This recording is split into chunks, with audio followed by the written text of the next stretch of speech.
Ganito ang sabi ng Panginoon, Israel, manumbalik ka na sa Panginoon na iyong Diyos. Ang pagbagsak mo ay bunga ng iyong kasamaan. Dalhin ninyo ang inyong kahilingan.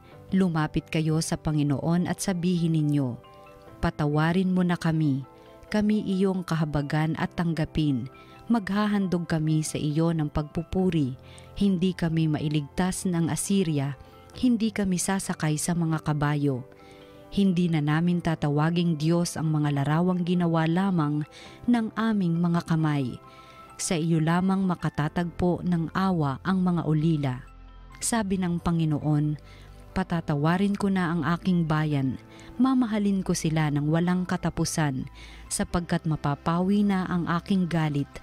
Ako'y matutulad sa hamog na magpapasariwa sa Israel, at mamumulaklak siyang gaya ng liryo. Mag-uugat na tulad ng matibay na punong kahoy, dadami ang kanyang mga sanga. Gaganda siyang tulad ng puno ng olibo at hahalimuyak gaya ng Libano. Magbabalik sila at tatahan sa ilalim ng aking kalinga. Sila yayabong na gaya ng isang halamanan, mamumulaklak na parang punong ubas, at ang bangoy katulad ng alak mula sa Libano. Ephraim, lumayo ka na sa mga Diyos-Diyosan. Ako lamang ang tumutugon at nagbabantay sa iyo. Ako'y katulad ng sipres na laging luntian, at mula sa akin ang iyong bunga. Ang mga bagay na ito'y dapat unawain ng matalino at dapat mabatid ng marunong. Matuwid ang mga daan ng Panginoon at doon tumatahak ang mabubuti, ngunit madarapa ang mangangahas na sumuway. Ang salita ng Diyos.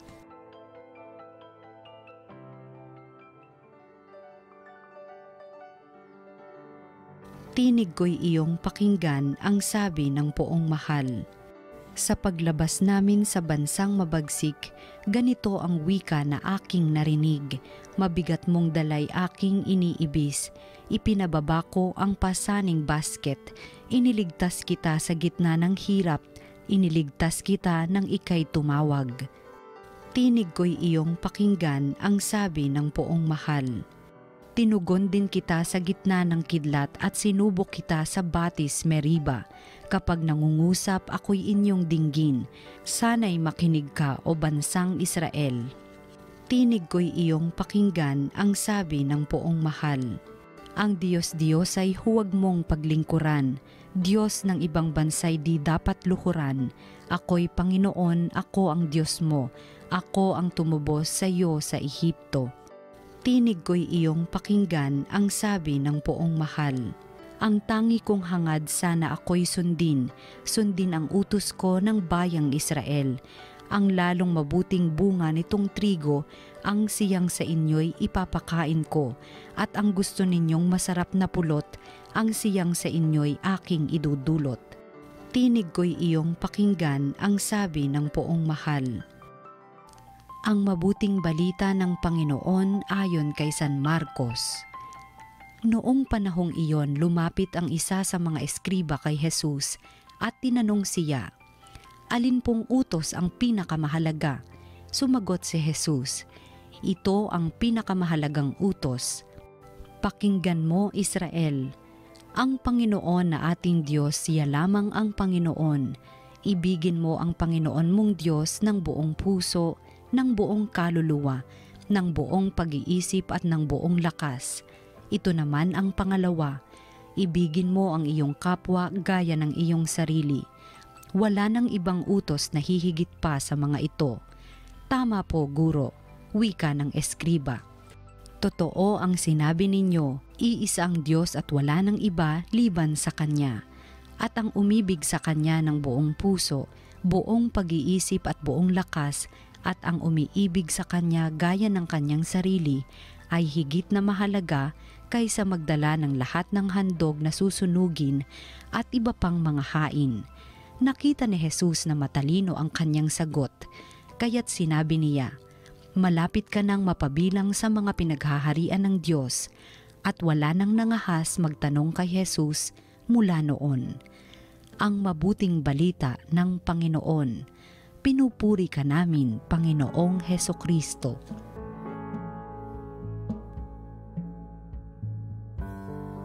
Magandang araw po sa inyong lahat. Narito na naman tayo Biyernes sa ating programa Salita ng Diyos, Salita ng Buhay, na kung saan pinapakita o pinaliliwanag sa atin ang salita ng Diyos na pinahayag mula sa banal na kasulatan. Nagtanong isa sa mga eskriba kay Jesus, ano ang pinakauna sa lahat ng utos?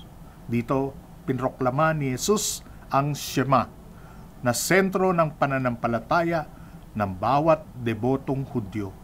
Ang utos na mahalin ang Diyos ng buong puso, kaluluwa at isip. Tapos idinugtong niya ang ikalawa na kahawig ng una, mahalin mo ang iyong kapwa gaya ng iyong sarili. Nang una at ikalawa ay hindi pwedeng mapaghihiwalay. Ang sundin ang una ay pagsunod din sa ikalawa. Kung mahal ko ang Diyos pero binabaliwala ko naman ang aking kapwa, hindi totoo ang pagmamahal na ito. Ganon din naman kung mahal ko ang aking kapwa pero wala naman akong pagtingin sa Diyos, peke din ang pagmamahal na ito. Alam niyo, madalas nakakakita tayo, lalong-lalo na sa mga taong simbahan, na nakapokus lang sila sa pag-ibig sa Diyos. Pero isinasantabi naman ang mga tao na nasa kanilang paligid. Palagi sa simbahan, pero iniiwan ang asawa sa tahanan. Bahala ka dyan sa buhay mo, basta ako magsisimba. Mas abala kung paano mapaganda ang liturya, kaayusan sa simbahan. Prioridad ang pagpapaganda at parang bagang pulis. Makita mo, nandun sa loob ng simbahan, palaging naninita.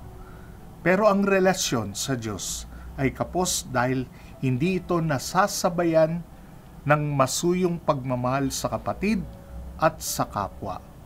Sa kabilang banda, kung ako naman ay may debosyon sa pag-ibig sa kapatid na walang kinalaman naman sa Diyos na di nakikita, sa gayon, ang aking pagmamahal din ay kulang.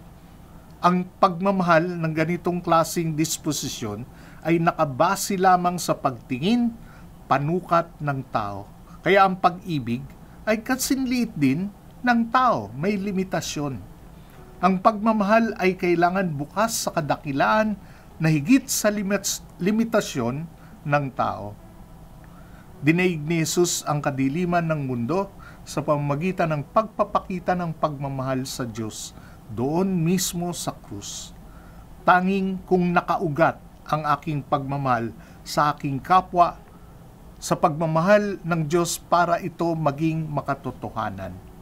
Ang dalawang utos na ito ay magkaugnay at di mahihiwalay na naging laman isinabuhay ni Jesus. Naunawaan at nadama ang kanyang pag-ibig sa pag-aalay niya ng sarili para sa atin. Sa kanya, ang relasyon sa Diyos ay sumasalamin sa relasyon sa kapwa-tao. Sabi ni Jesus, wala nang hihigit pa dito sa mga kautusan. Sa pagmamahal sa Diyos at kapwa, ang lahat ay nakasalalay. Ang lahat ay sumusunod lamang dito o pumapangalawa lamang dito. Walang kwenta kung tutusin ang mga ito kung walang tunay na pag-ibig. Ang pinakamahalaga ay ang pagmamahal sa Diyos at sa kapwa. Sa katapusan ng ating buhay, ang tanging tanong sa atin ay, nakapagmahal ba ako? Ito ang pinakaimportante sa lahat. Dito tayo hahatulan, hindi sa anumang nagawa o pagpaparangal sa atin. Naging maligaya ba dahil sa akin? Maging sa huling sakramento at kumpisal, ang huling dapat alalahanin na nag-aagaw buhay, isa lang ang katanungan. Ako ba ay nagmahal? Ako ba ay naging mabuting ama? Mabuting ina? Mabuting mamamayan? Mabuting leader para sa bayan? May iiwanan ba akong kabutihan sa aking pagpanaw? Alam niyo, nililihis ng dyablo na maging prioridad natin ang magmahal. Di niya tayo kailangan hikayatin gumawa ng masama para isulong ang kanyang layunin. Sapat na na abalahin niya at ituon ang ating sarili sa mga bagamat mabuti naman na mga gawain, pero itong lahat na ito ay secondary. Mga walang kabuluhan na bagay. Marami sa ating mga proyekto, maging sa simbahan, na kung titignan natin, susuriin natin ay wala namang kinalaman sa pagmamahal. Maging yung mga pronouncements natin. No? Mag-ingat tayo dito. Walang kinalaman sa kaligtasan, lalo na't ng mga taong mga tinutuligsa natin o mismo sa ating buhay. Tuloy-tuloy at walang humpay ang panliligaw sa atin ng Diablo. Ilayo tayo sa pinakamahalaga, mabuting bagay pero hindi pagmamahal. Sabi nga ni Jesus, kung ang iyong pagsunod sa utos ay di higit sa mga eskriba at mga pariseo, di kayo paghaharian ng Diyos. Labas sa pagmamahal ay walang kaligayahan, walang kaligtasan.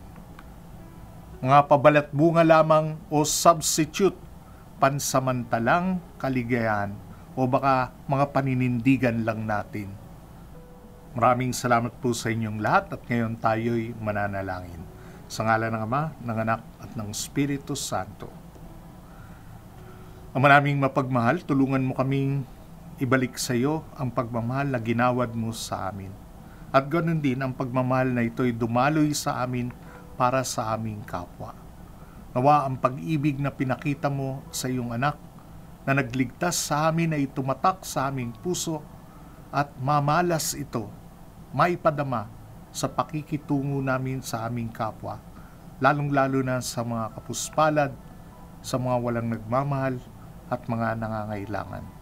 Ang lahat na ito iniling namin sa ngalan ng anak na si Kristong aming Panginoon. Sa ngalan ng Ama, ng Anak, at ng Espiritu Santo.